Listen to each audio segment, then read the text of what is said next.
Hadzabe settlement. The lands surrounding the saltwater Lake Eyasi in the Serengeti ecosystem are where you will find the Hadza people. The area is near Olduvai and Letoli Gorges, both of which are significant archaeological sites in the Central Rift Valley for the study of early humans and their origins. Prehistoric evidence suggests that hunter-gatherer communities have lived in the area for at least 50,000 years. These early people may have been the ancestors of the Hadzabe. Spending time with the Hadza is a culture shock. They do not live by the same rules or follow the same time as we do. They have an oral tradition of remembering the past and do not use calendars, time, or counting back 3 or 4 years as a yardstick.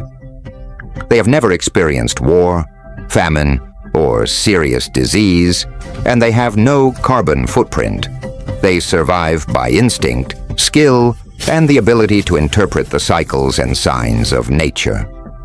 They can confidently walk through the deepest bush at night and are completely at ease. They are living reminders of how humans are believed to have lived some 2 million years ago.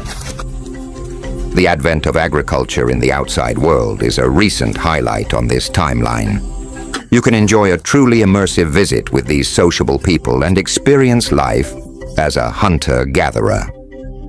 When hunting with the Hadzabe, you will see how they stalk their prey, use poisoned bows and arrows, and interact with honey-guide birds to find beehives. You will also learn how to forage for wild fruits and roots, as well as medicinal plants. Cultural visit to the Hadzabe people. Spend the day with the Hadzabe people, ancient hunter-gatherers who live in the land near Lake Eyasi, a beautiful freshwater lake in the Great Rift Valley in East Africa, and witness their traditional, unchanging way of life and their harmony with the earth. Accompanied by a Kiwoito ranger, visitors have the opportunity to interact with the Bushmen and learn all about their age-old hunting techniques, survival skills, food preparation, and cultural norms. A true step back in time, this is an undeniably authentic cultural journey into rural Tanzania, revealing the untold world of these fascinating people. Among the world's last remaining hunter-gatherer tribes living in the dense wilderness, Hadzabe men forage alone, returning home with golden honey, sweet fruit, or hearty wild game, when and if available.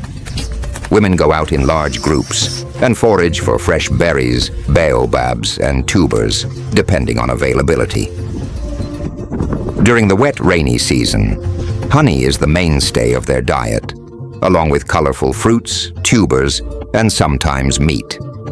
Adjusting their diet to the seasons, the tribe are highly skilled, selective, and opportunistic foragers and searchers.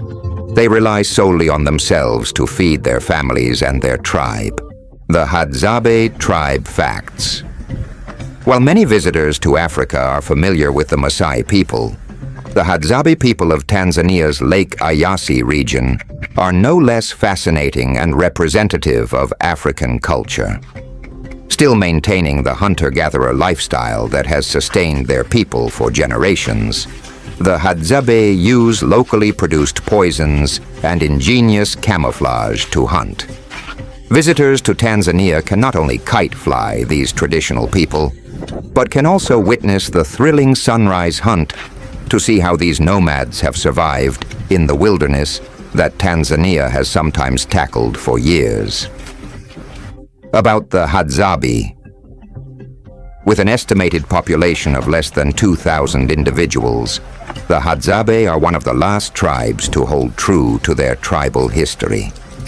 Existing far from the crowds and globalization that tourism inevitably brings, they exist much as they have always. The men typically hunt and bring home honey to feed their families, while the women and children collect fruits, berries, and roots to supplement their diet. The men are particularly skilled hunters, and their bold and inventive hunting style is a sight to behold. Using parts collected from other animals, they cunningly lure and bring down game. Since this is their only source of food,